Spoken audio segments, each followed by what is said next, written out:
Welcome to Christian Theological Seminary's Lifelong Learning Webinar Series, Navigating a Disorienting Age, Tools for Faith Communities. For those who may not be familiar, Christian Theological Seminary, or CTS, is committed to being an academic community that embodies God's liberative, restorative, and life-affirming message. As we celebrate our centennial anniversary this year, we're thrilled to continue this vision with you.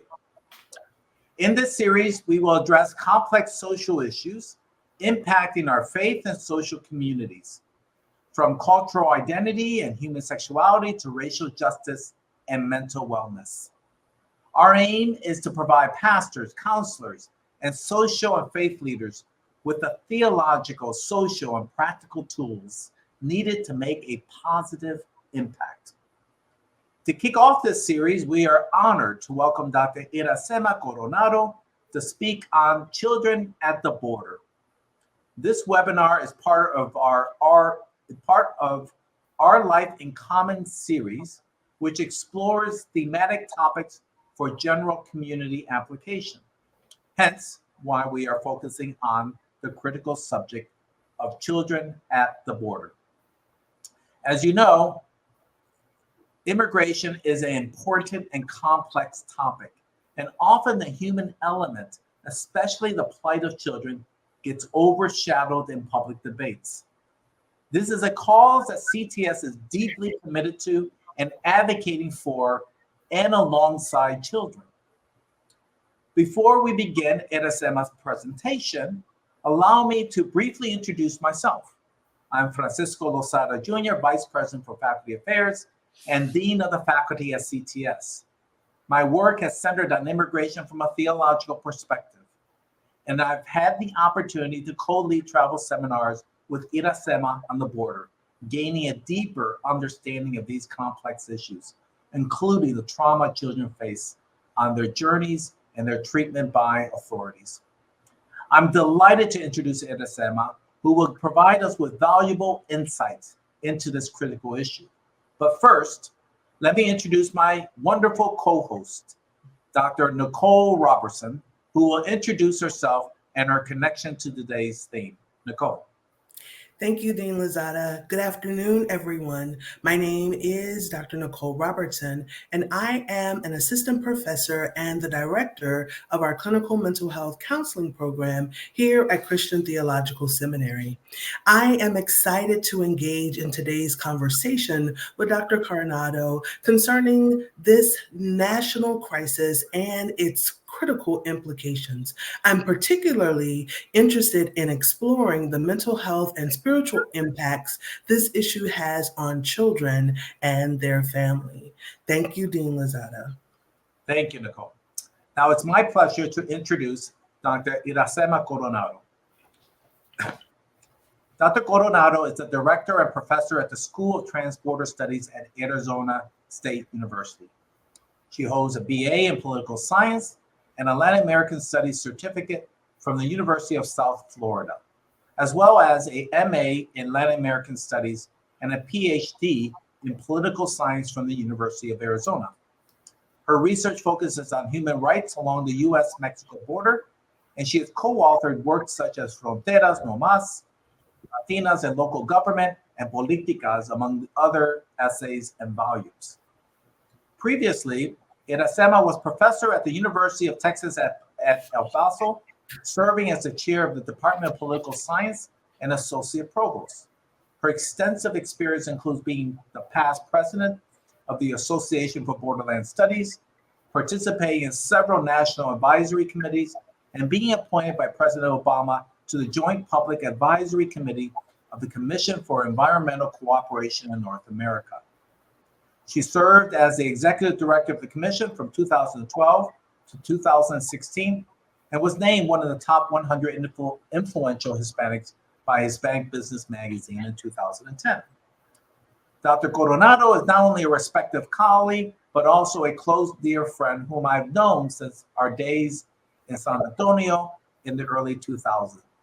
Deeply committed through her faith to advocating for the most vulnerable with compassion and conviction.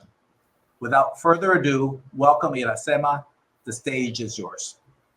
Thank you so very much, and good morning and good afternoon to all of you. I want to thank my dear friend Francisco Lozada for inviting me and to be a part of the seminar today. I think, Francisco, we met in the 90s. Oh, okay. I think it's been a while. It's been a minute, as they say.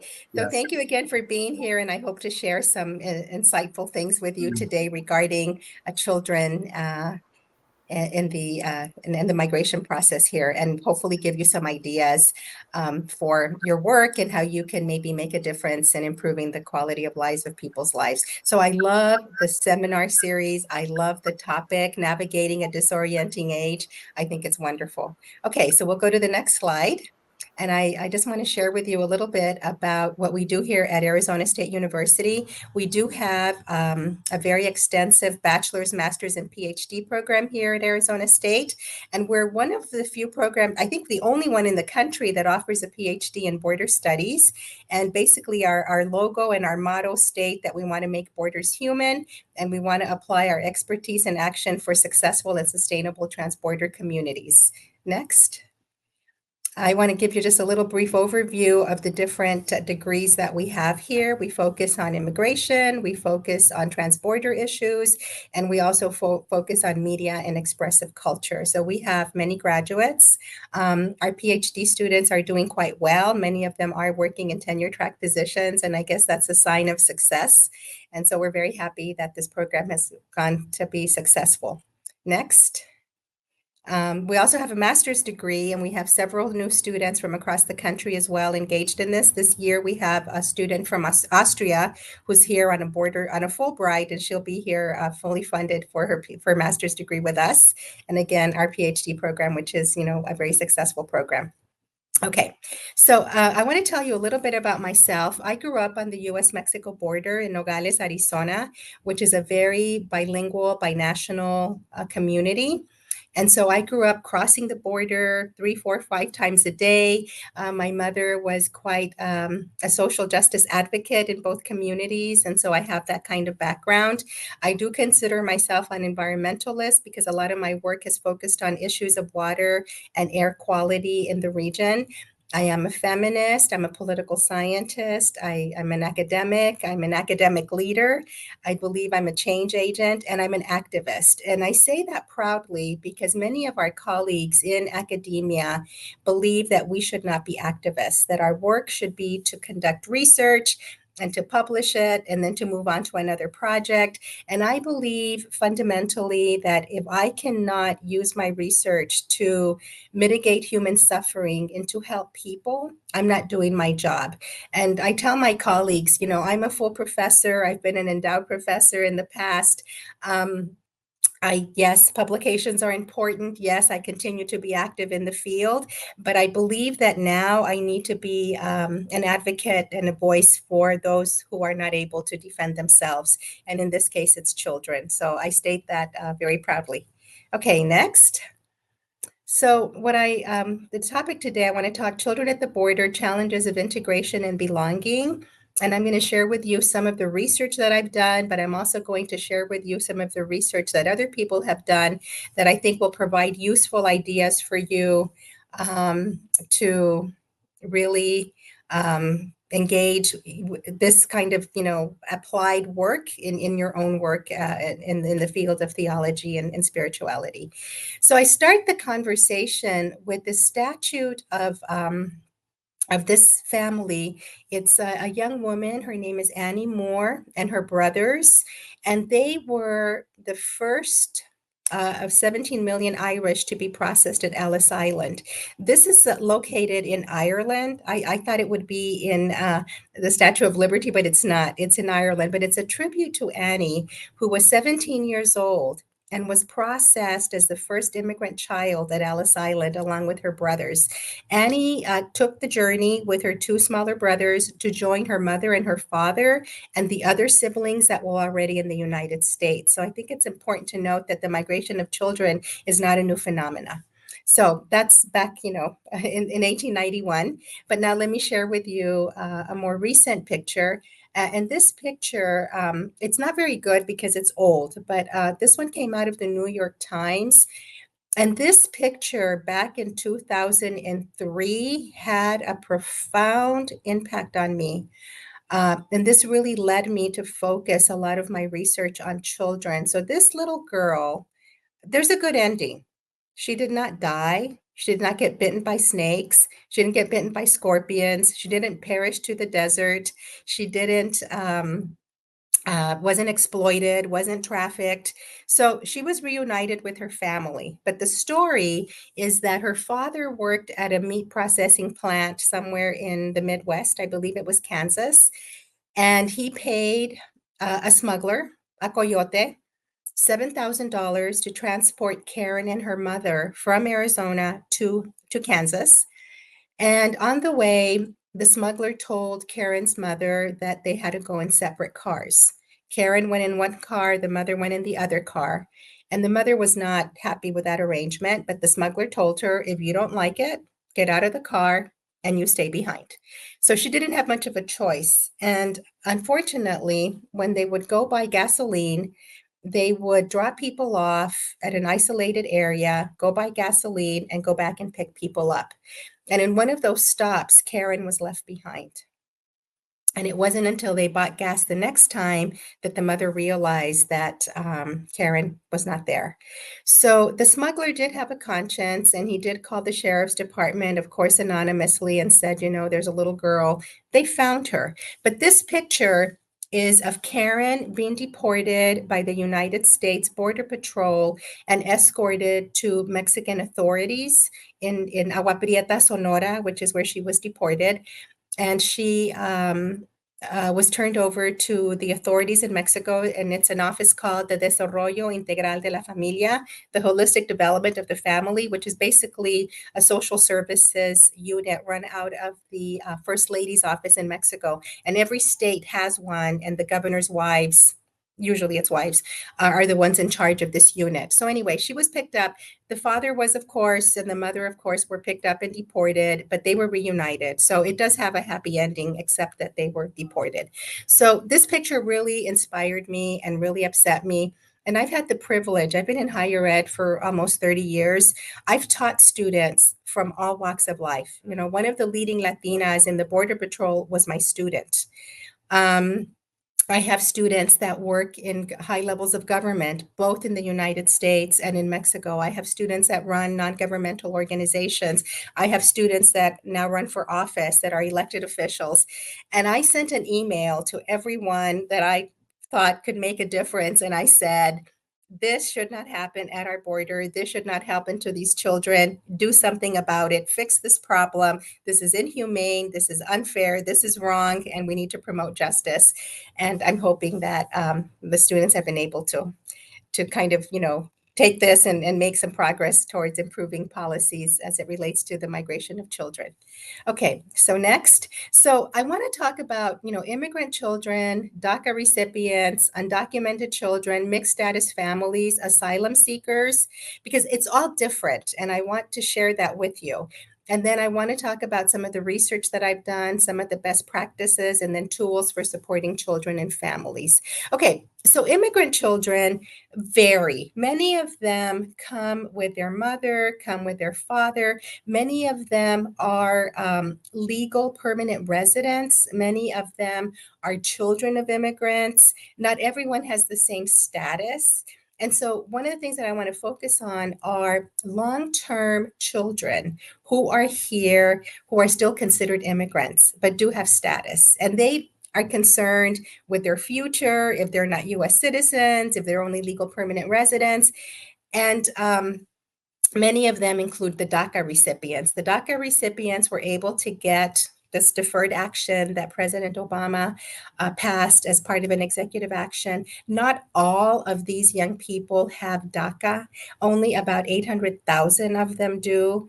And they are the ones that are able to stay, at least defer their deportation until we either find a pathway for them to become legal permanent residents and eventually citizens, or who knows what's going to happen. I can tell you that once President Biden stepped aside and Kamala Harris launched her campaign, many of these kids slept a little easier.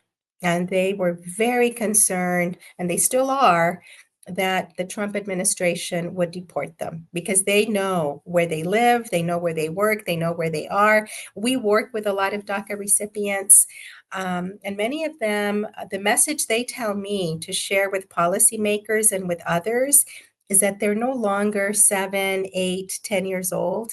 They're now in their 20s, they're now in their 30s, they're professionals, they're essential workers, they have families, they have children, and they still have to renew their permit to stay here every 2 years.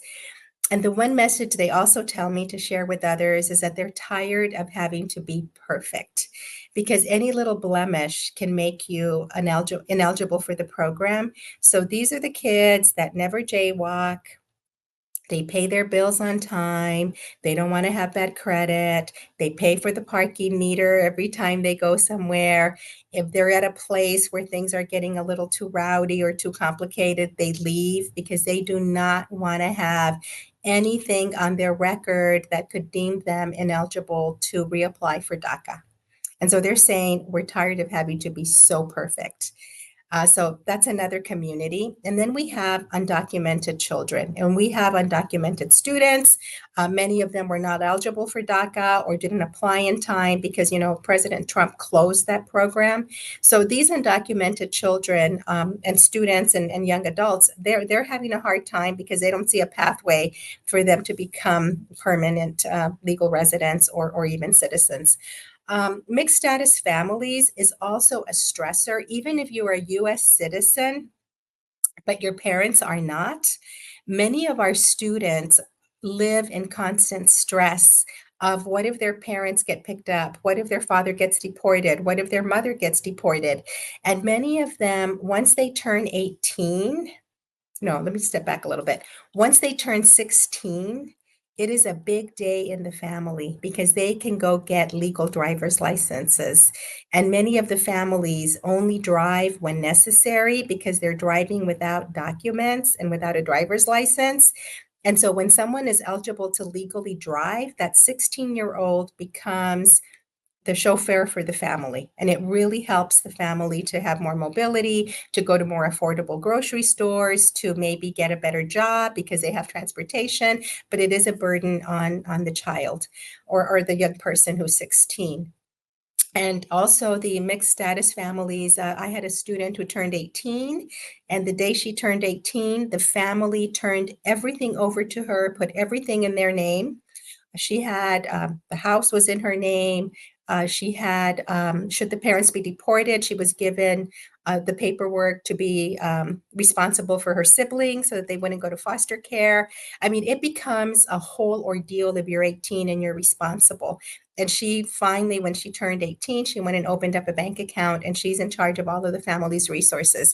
So it's very complicated. And then you have the newcomers, the asylum seekers, the refugees who come to this country seeking a better life and who come to this country finding, in many ways, trying to connect with their families because many of them have been left behind. The parents came or the mother came or the father came, and now they're trying to find a way to maintain the family together. So I'm going to talk about all of that. I'm going to share with you some of the research practices, some of the research findings and the best practices and the tools. Okay, so we can go to the next one. So one of the things that is important is that having varying degrees of legality and liminality is very hard on people's well-being and their mental health because you are afraid of what's going to happen every single moment. If you go somewhere, if there's a raid at work, if your parents get pulled over by a traffic stop, all of this thing can change your life. So it's very hard to live in the state of legality and liminality. Okay, next. The children of immigrants are the fastest growing segment of the US population. By 2040, 1 in 3 children will be growing up in an immigrant household. And right now, 5.3 million children in the US have at least one undocumented parent. And that is very stressful. My colleagues that have done research in this area tell you that the worry and the fear of deportation, even if you are a US citizen, affects you. It affects everyone in the family. So some of the research on immigration that I have been reading and working on is something that my colleagues called legal violence. This has to do with the various forms of structural injustices in society that directly or indirectly harm people through the rule of law. So we have a law that says undocumented people cannot get health care. They would argue that this is legal violence.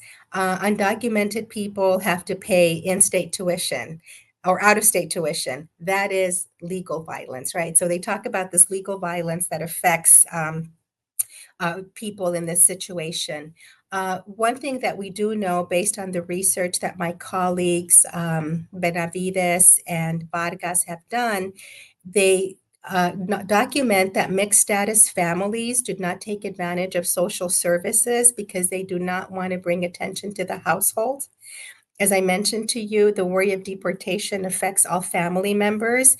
And some research that was done by some scholars from Harvard, more than 5 million children in the United States are at a risk of lower educational performance, economic stagnation, blocked mobility, and ambiguous belonging because they're growing up in families affected by illegal status.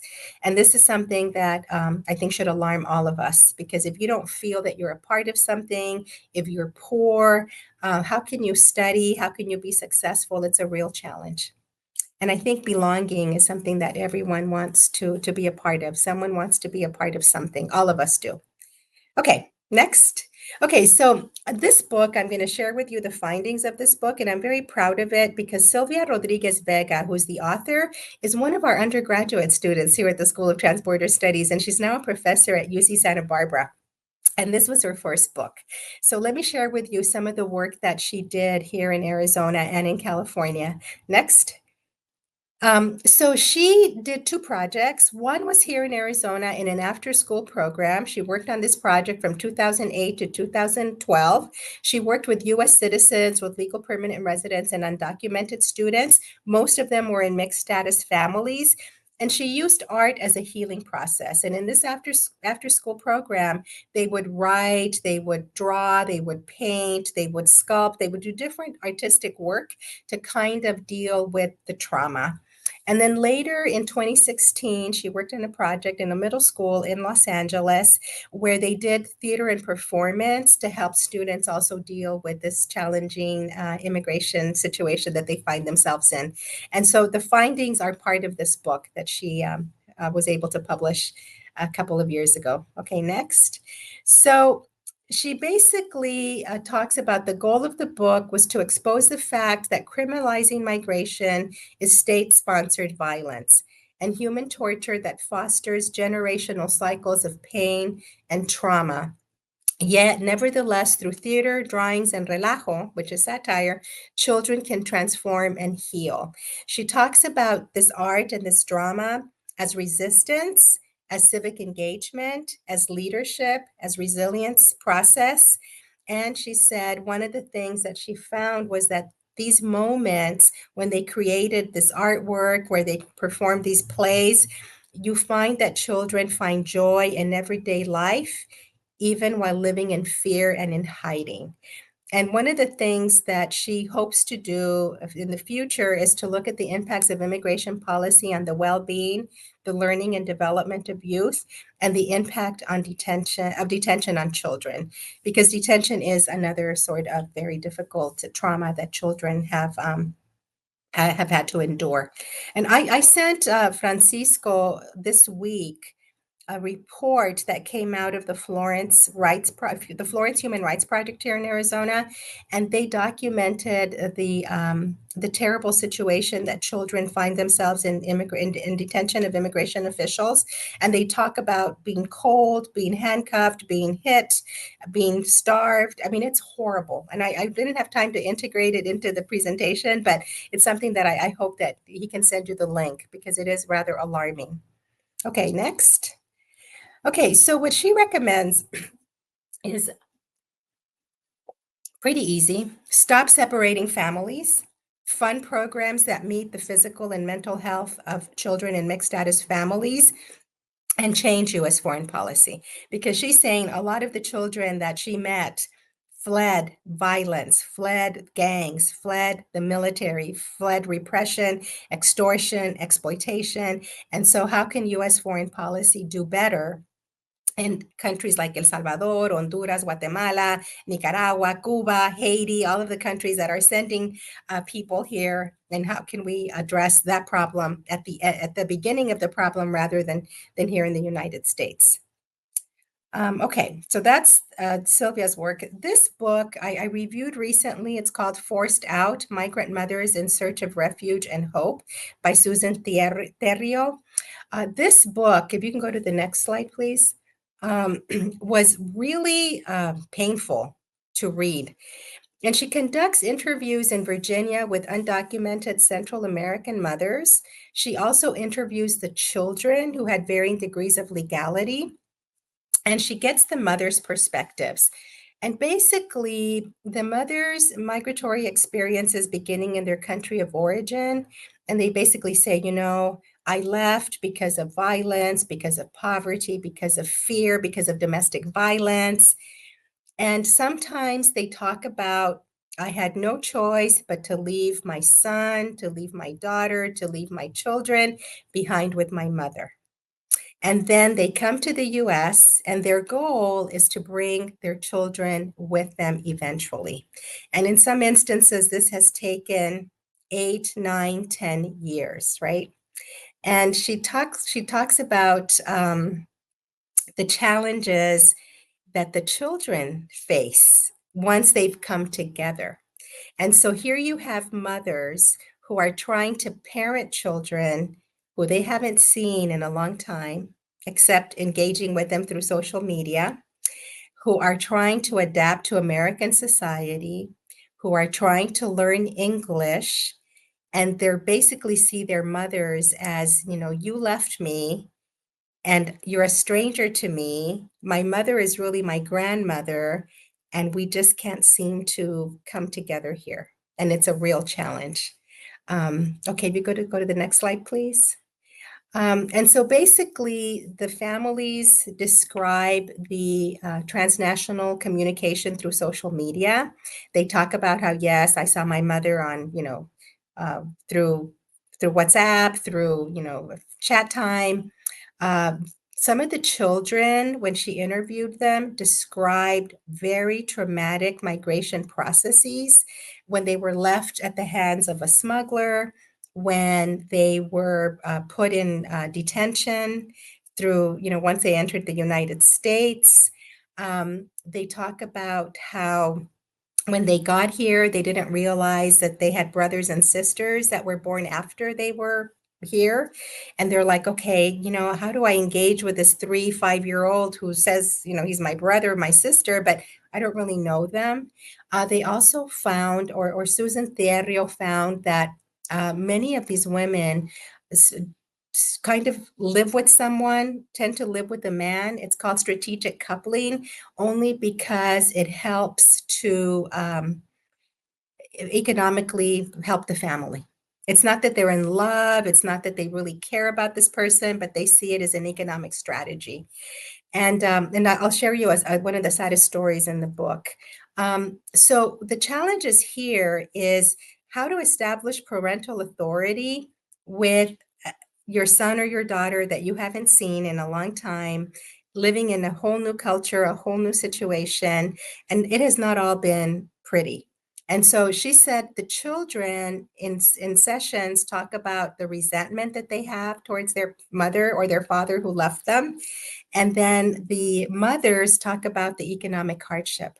I paid so much money to bring you. I paid the smuggler so much money for you to be here, and now you're not appreciative of what I've done for you. So it's a very challenging time for everyone.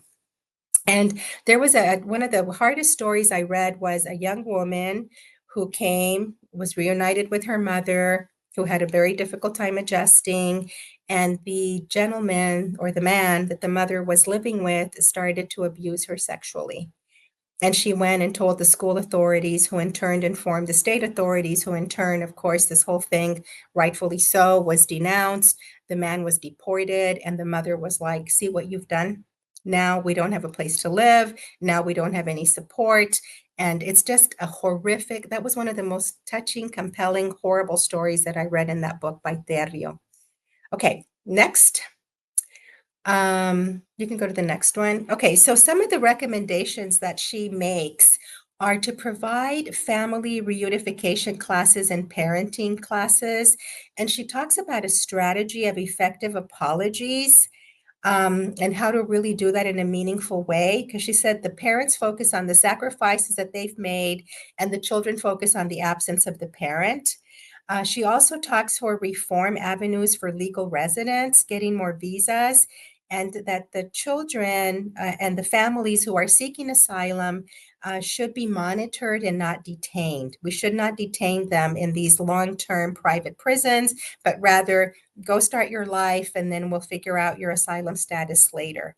She talks about fixing the immigration court system, which I think many of us embrace. She talks about streamlining the asylum process, and I have one solution for that I wish Congress would listen to me.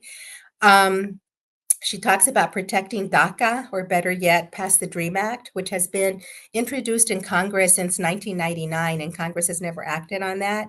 She also talks about punishing the misconduct of Customs and Border Protection agencies, because there is a lot of abuse, as that link will show you from the Florence Project that hopefully Francisco will send you.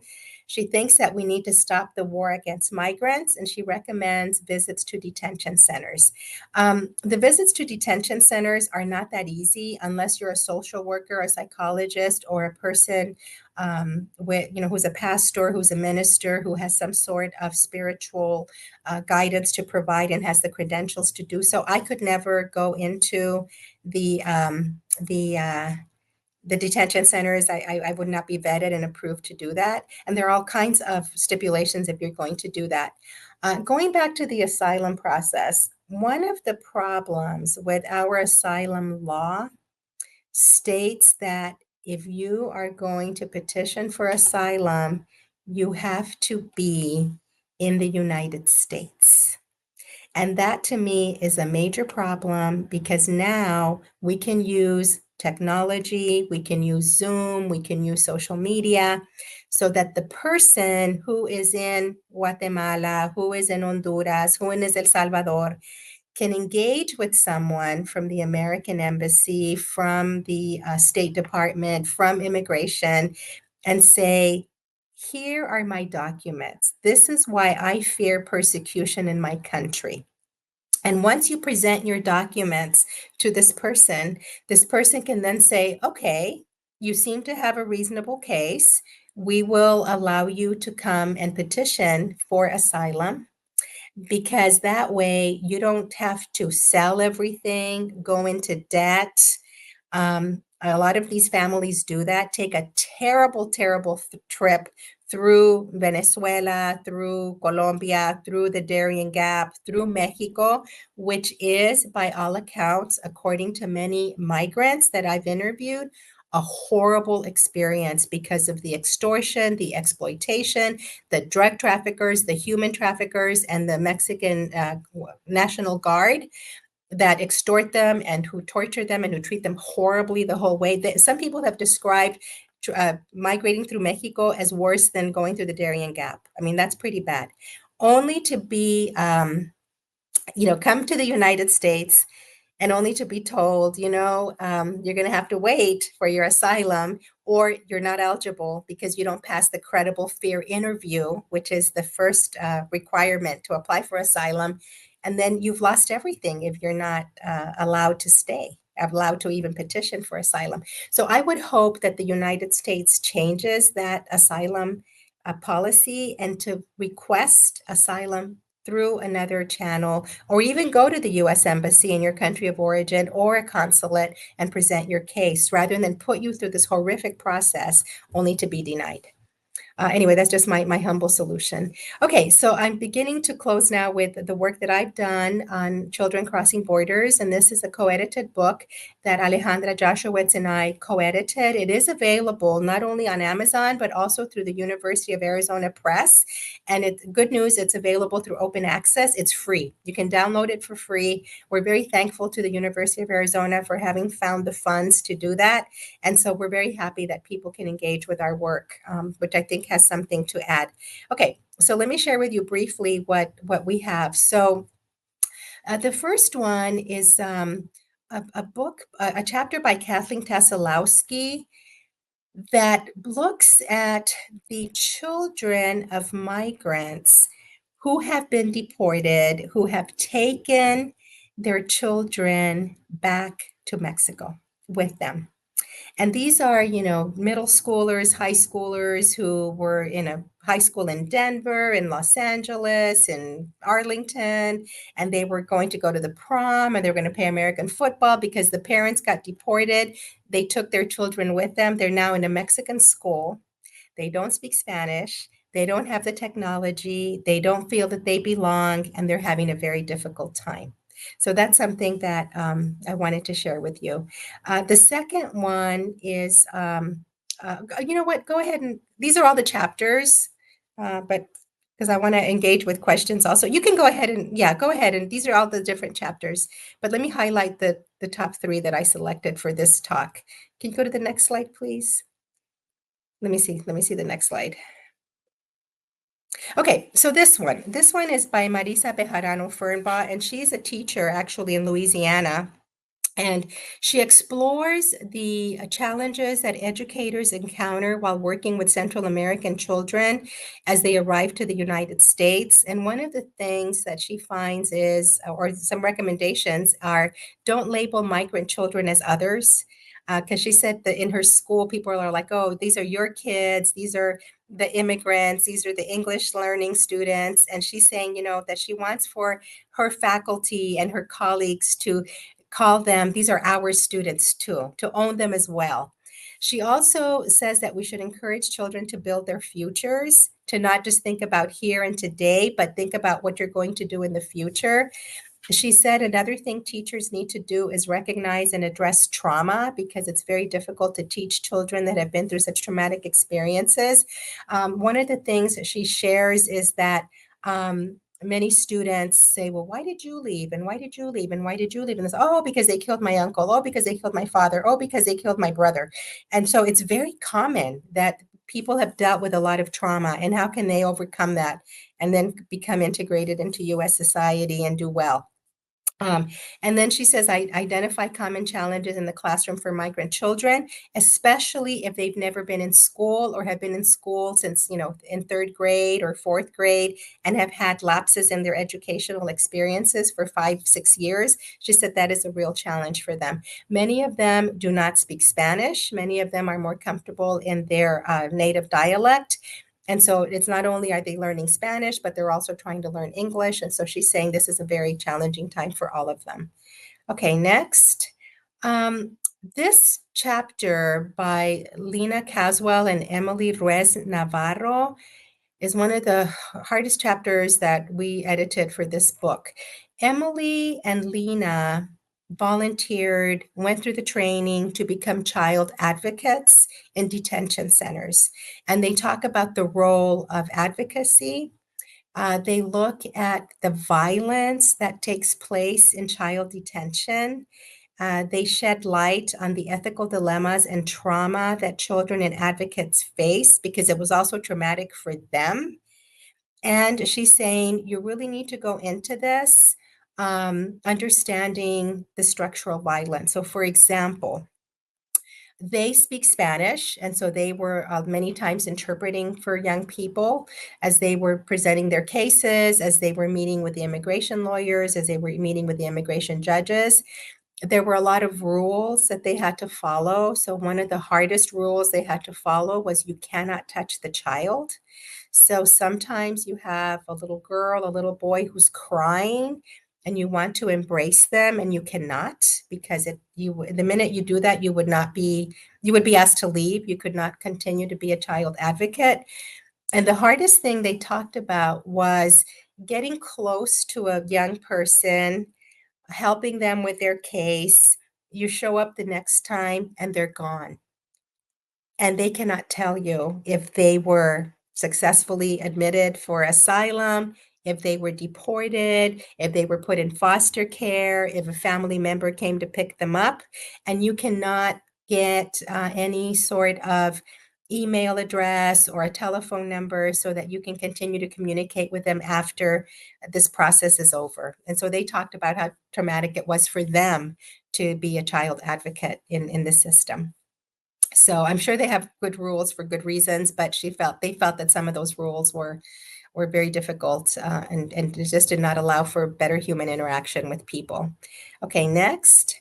And so the chapter that I highlight is basically U.S. citizen children of deportees in Mexico. And I really feel that sometimes in the United Nations, we have the best interest of the child principle that sets a set of ethical standards, but both Mexico and the United States have overlooked the best interest of the child principle. I did a lot of interviews with families, and we basically talk about the effects of family separation and legal status and citizenship for children who are at the margins of two nations.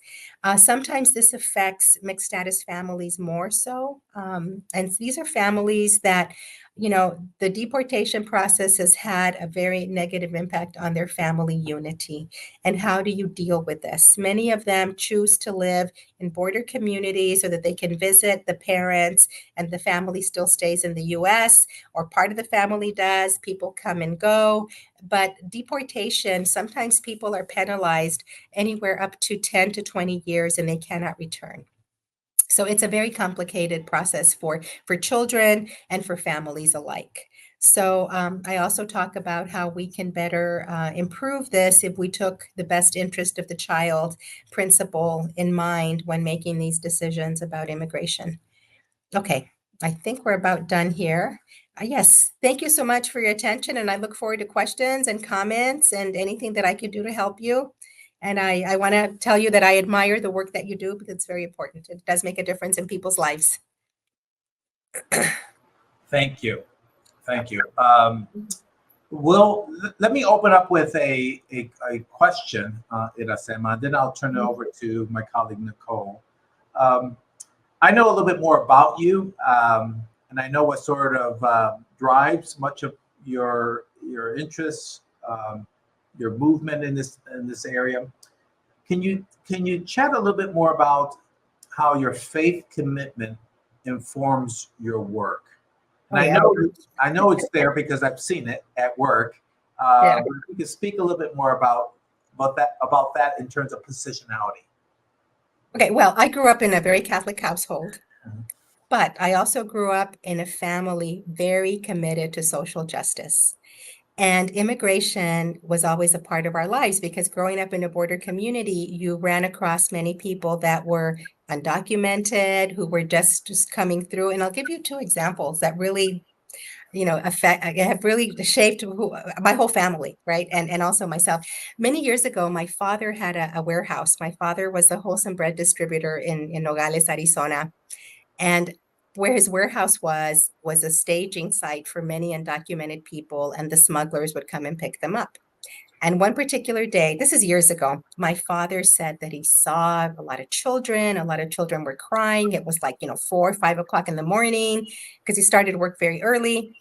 And he went to a convenience store and bought milk and juice and gave them donuts and things that he, from his company. And he said, here, have some cinnamon rolls, have some donuts, and here's some milk. What do you, and he gave them some toilet paper. He had things that he had in his warehouse that he gave them, right? And he told them, he said, you need to be careful because the immigration people, the Border Patrol comes by here every single day. And they're like, oh, no, the smuggler said that they would be here, blah, blah, blah. So my dad continued to work. And of course, the Border Patrol picked everybody up. And he said about an hour later, a Border Patrol agent came and said, Mr. Coronado, can you tell us if you want to press charges? And he said, press charges for what? And he said, well, they obviously stole from you. He said, because there were, donut things and wrappers and things.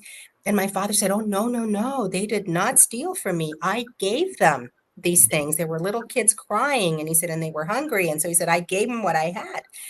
And he said, well, then I'm going to have to charge you for aiding and abetting, which is a very serious federal crime, aiding and abetting an undocumented person. And my father was like, oh my God, this is kind of scary. And he told the guy, he said, look, they were kids, they were babies. It's like, I had to do something. And he told him, don't ever do this again. He said, I could charge you right now, but I'm not going to, right? And so that I think that, when my father came and shared with us, oh my God, I had this horrible experience. He said, so now he said, we need to be really careful when we help people, right? My mother for many years volunteered at the Kino Border Project in Nogales, Sonora, taking care of immigrants, deportees. And one of the things that my mother can do, I cannot, but my mother could literally wash the feet of the migrants whose feet were blistered, whose feet were damaged from the horrific walks, the desert sun, and they would attend to them. And my mother could do that. My mother did that for years. She's now quite elderly. She can't do that anymore. And she wishes she could, because one of the things she tells me is that my problems are nothing compared to what the migrants and the deportees go through. So growing up in a very social justice oriented family and learning how to navigate this, I feel compelled and I feel that I need to do this. We're also told much has been given to you, much is expected of you. The story of the welcoming the migrant, welcoming the stranger is something that resonates in my family, and we still do it. And all of my brothers and my sister, we're all very different people. We're all very different politically. We're all very different socially, but we have one thing in common, and that is our commitment for social justice. And all of us, we're told, you see the face of God in every human being. And there's one thing that unites all of us is that. And so that's where I come from. Nicole, why don't you go ahead and ask your question? Then we'll open it up. We'll address some of the audience's questions.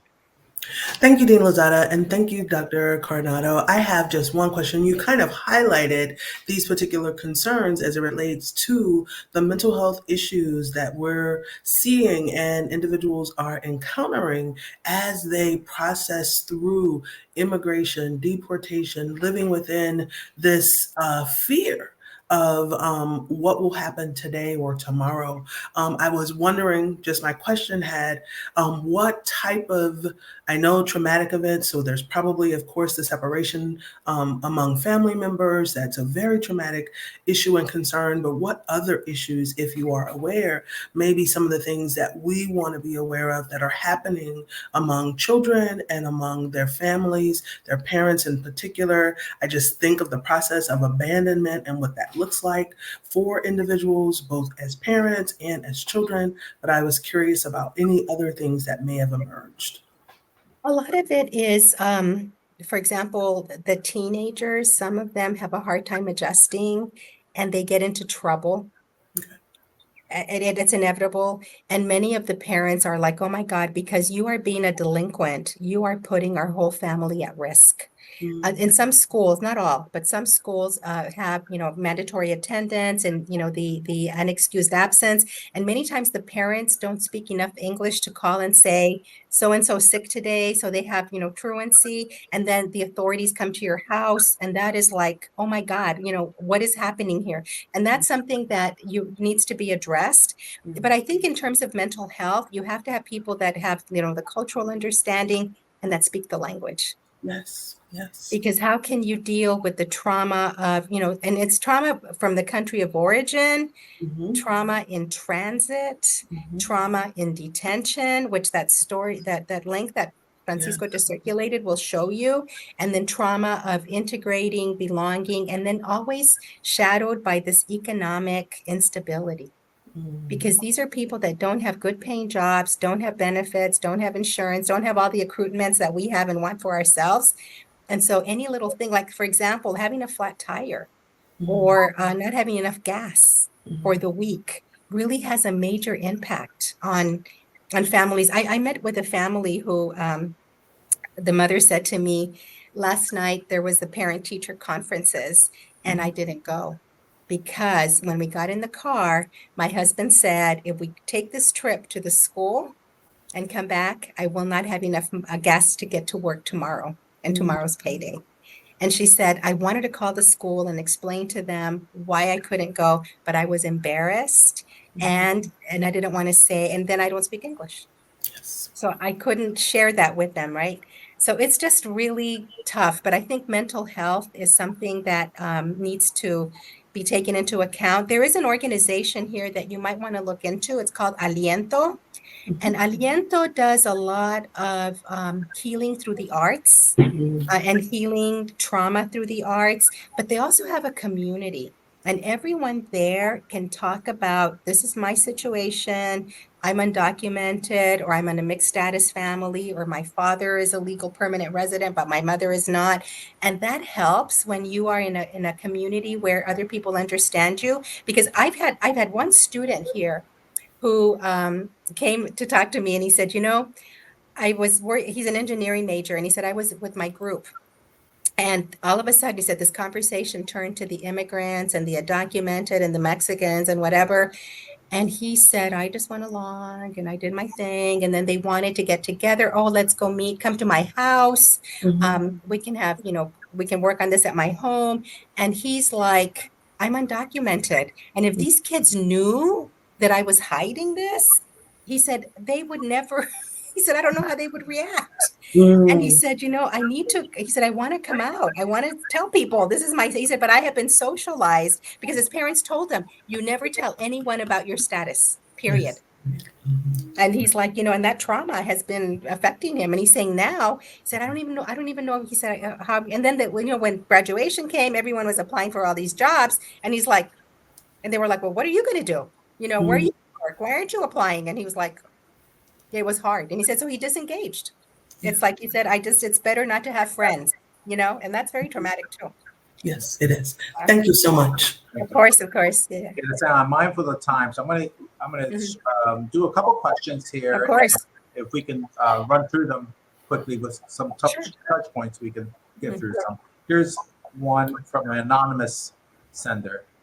Came to the U.S. as a child, took 16 years to become U.S. citizen, lived in constant fear. We fled DV, looking for work opportunities, complete desperation. Why would we say these people when there are literal neighbors? Absolutely. And they are. And, and that's one of the things that I think we need to do more research on is the economic impact that these people have. I mean, I shouldn't say that immigrants provide our communities, because they provide a lot of services that allow us to then get better and cheaper services for less money. And we don't take that into account. And I feel that we need to be better at understanding the economic impact of immigrants throughout the United States. I've been working recently with the construction industry, because the construction industry wants visas for workers. Just like we get agricultural visas here in the state of Arizona, over 7,000 people come and work every day during the lettuce season in Yuma with legal visas to come. Right. And so basically, they want the same for construction workers, because they're missing out on contracts. They're delaying their projects because they don't have workers. And so we don't acknowledge the economic impact of this at all. And I agree with you. Okay. Here's a question from one of our students, Cindy Gill. Dr. Coronado, it seems that the focus of this webinar was on the U.S.-Mexico border and Central America. However, there are other experiences which are lived by immigrants from other Latin American countries, such as Venezuela, Colombia, who have vastly different immigrant experience. As we continue to add to the dialogue around immigration, how important is it to make a distinction between the various immigrant experiences? This is so interesting, and you're right, absolutely. But let me tell you, going back to the construction industry, the construction people are looking for the visas for workers that have been working for them for a long time. They've been working for them for 20 and 30 years. And they're saying, they're undocumented, and we hire them and we find a way to pay them. But people that are recently immigrating from Venezuela, for example, get a work permit right away. And they're saying, why is it that people from Venezuela get a work permit right away and we don't? Well, people from Venezuela are asylum seekers, right? And it's because of U.S. foreign policy. Again, it goes back to what Sylvia Rodriguez says. It's a different kind of experience. But clearly, people have different, some of them are middle class, some of them are professionals. Some of the people from Venezuela that I've met recently, they're engineers, they're doctors, they have professional degrees. and they're trying to find a way to, integrate into U.S. society, and rightfully so. And I think it's a challenge, but I do think that everyone has a different experience. Cubans have a different experience. Haitians have a different experience. And so it all depends on where you come from. Okay. Absolutely. I'm going to try to get 2 more questions in. Okay. Why do people come in illegally? Can't they come in legally? We get this question a lot from students. Yes. You can come in legally, but it takes forever. Right now, if someone in the United States falls in love with someone from another country, there are fiance visas, there's family unification visas, but if you apply for it, to come to the United States today, it can take you up to 20 years unless you have a skill or a special service that the United States needs. For example, if you are an employer can fund you or can support you, if you are in the semiconductor industry, if you're an engineer, or if you're in a critical area that the United States needs workers, it's easier. But if you're just a regular person wanting to immigrate, it can take you up to 20 years to get here. And with families, you want to be together as a family. And that's why people, and we hear the story, they jump the line. What kind of citizens will people make who enter the United States, breaking a law, all of that. Okay. We'll do one more question, and sort of a deliverable for us as well here in Indiana. So from our faculty member, Tim McNitch, as we've seen in the news, the border can be found in the Midwest too. Yes. How can faith communities in Indiana or Ohio support children in immigrant and migrant communities who are under cultural political threat? I think working with schools, I think working with community-based organizations, providing avenues for people to get together, whether it's a cultural night, whether it's a share a book night, whether it's a come and celebrate your culture night, bringing people together helps, and having communication. One of the things that we know works quite well, Facebook. Is a good way to bring people together. And there are groups of Salvadoreños in Arlington, Texas, and people from Guatemala in Wyoming. They kind of get together, and I think creating spaces for them, and then trying to tell a good story about there are people that are fleeing horrific situations, and everyone wants a better life. And I think that we need to be able to incorporate and integrate people into society so that everyone belongs and everyone feels that they have a vested interest in the well-being of our country. Thank you. We've reached the end. Go ahead. I reiterate, I am at your service. Everyone can have my email. If I can be of any help to you in any way, connect you with other people, I'm happy to do so. Thank you. As we close, I want to remind the audience of our next webinar on October 2nd, called Welcoming the Stranger, and will be led by Reverend Hipólito Fernández Reyna, who is the cathedral canon at Christ Church Cathedral here in Indianapolis.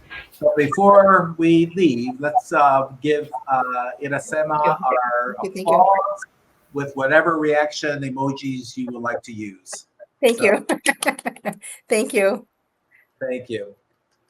Thank you for all. Thank you. Thank you. Bye-bye. Take care. Bye-bye.